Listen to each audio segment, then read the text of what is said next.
আজকের এই ভিডিওতে আমরা পড়ব এমপিডব্লিউ ইন্টারাকশন মানে ভার্চুয়াল অ্যাসেসমেন্টের সময়তে এমপিডব্লিউ দেরকে কি কোশ্চেন জিজ্ঞেস করা হতে পারে। দেখুন এখানে কি আছে, স্ট্যান্ডার্ড C3।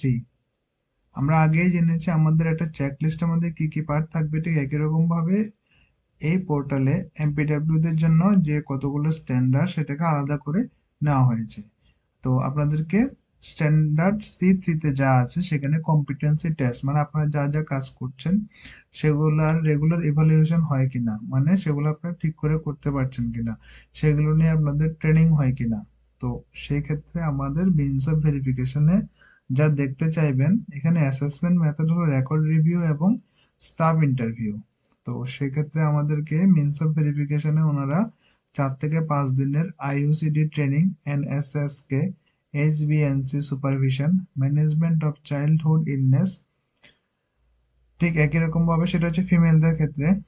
ঠিক একই রকম ভাবে 21 দিনের SBA ট্রেনিং আছে কিনা, তারপরে ন্যাশনাল হেলথ প্রোগ্রাম গুলোর উপর আছে কিনা, তারপর 3 দিনের ট্রেনিং এনসিডি ট্রেনিং, একদিনের যে জয়েন্ট ট্রেনিং আশাদের সাথে এনসিডি ট্রেনিং এর উপরে, 3 দিনের ট্রেনিং অন রিপোর্টিং মানে রিপোর্ট নেওয়া, রিপোর্ট দেওয়া বিভিন্ন ব্যাপারে, সেগুলো যে ডিজিটাল অ্যাপস এর মাধ্যমে দেওয়া, সবগুলো সম্বন্ধে।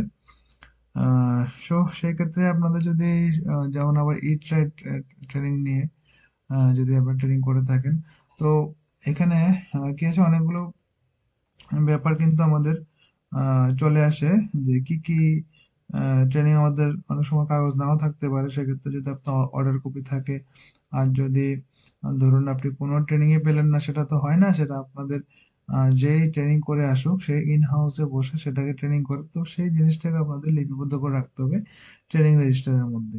তো সেটা দেখে আমরা, আর সবচেয়ে বড় কথা হচ্ছে আমরা যদি ট্রেনিং পাই সেক্ষেত্রে আমাদের এটা কিন্তু অভিজ্ঞতা থাকে, সেই ব্যাপারে আমরা বলতে পারি। তো এখান থেকে, কারণ এখানে দেখুন দুটো জিনিস আছে, একটা রেকর্ড রিভিউ, একটা হচ্ছে স্টাফ ইন্টারভিউ। তো স্টাফ ইন্টারভিউর মাধ্যমে আপনাকে জিজ্ঞাসা করবে সেই ব্যাপারে আইডিয়া জানা, মানে সেটা বোঝার চেষ্টা করবেন। আচ্ছা স্যার, সো দেন তারপর যদি আপনাদের রেকর্ডটা দেখাতে পারেন তাহলে আরো ভালো। তো সেক্ষেত্রে আমাদের ফুল মার্কস, ফুল কমপ্লায়েন্স পেতে পারি। তো নেক্সট C3, সি, এবার নেক্সট যে আমাদের এরিয়া কনসার্ন ডি থেকে কিন্তু থাকছে D4, স্ট্যান্ডার্ড D4। তো সেখানে থাকছে যে আমাদের কতটুকু ট্রান্সপারেন্সির সঙ্গে আমরা কাজ করি। তো the facility defined establish procedure for hospital transparency and accountability. তো এক্ষেত্রে বলা হচ্ছে, ধরুন আপনাদের সেন্টারে যে ধরুন আপনারা অ্যাসেসমেন্ট করছেন বা কতজন জন্য রেডি হচ্ছেন, তো সেটা ট্রান্সপারেন্টলি কতটুকু সবাই মিলে একসঙ্গে প্রত্যেকটা জিনিসকে বুঝে নেওয়া, সেটা কাজের ক্ষেত্রে হোক, সেটা একটা ফিল্ড ওয়ার্কের ক্ষেত্রে হোক, বা কোনো একটা ফান্ড ইস্যু হোক, বা যে সেটা ফান্ড কালেকশন বলুন না বা ফান্ড ইউটিলাইজেশন বলুন, সো যাতে একদম ক্লিয়ার থাকে, সেটা সবাই যাতে সমানভাবে জিনিসটা জানতে পারেন যে কোথায় কেন কবে এটা খরচা হচ্ছে বা কি কাজ করতে হবে, সেটা একটা সুনির্দিষ্ট আলোচনা সবার মাধ্যমে একদম পিরিয়ডিক্যালি, মানে ধরুন প্রত্যেক মাসে মাসে রুটিনলি আপনারা করছেন, বা 6 মাসে একবার করে, 4 মাসে একবার করছেন, ঠিক একই রকম ভাবে সেই মেসেজ গুলো বা সেই সমস্যাগুলোর কথা আপনারা উপরের দিকে এমওএস এর সঙ্গে বা ডিস্ট্রিক্ট লেভেলে সেগুলো তুলে ধরেছেন, বা স্টেট লেভেলে সেটা জানিয়েছেন। তো সেই এভিডেন্স গুলো সেখানে দেখতে চাইবে। এখানে কি বলছে যে at least once in a month, অথবা যে আপনারা বসছেন কিনা মিটিং এ, তো সেক্ষেত্রে সেটা প্রগ্রেস কতটুকু, যে ধরুন আগের প্রগ্রেসে বা মিটিং এ যেটা বললেন, যে পরের মিটিং এ সেটা কতটুকু প্রবলেম গুলো সলভ হলো।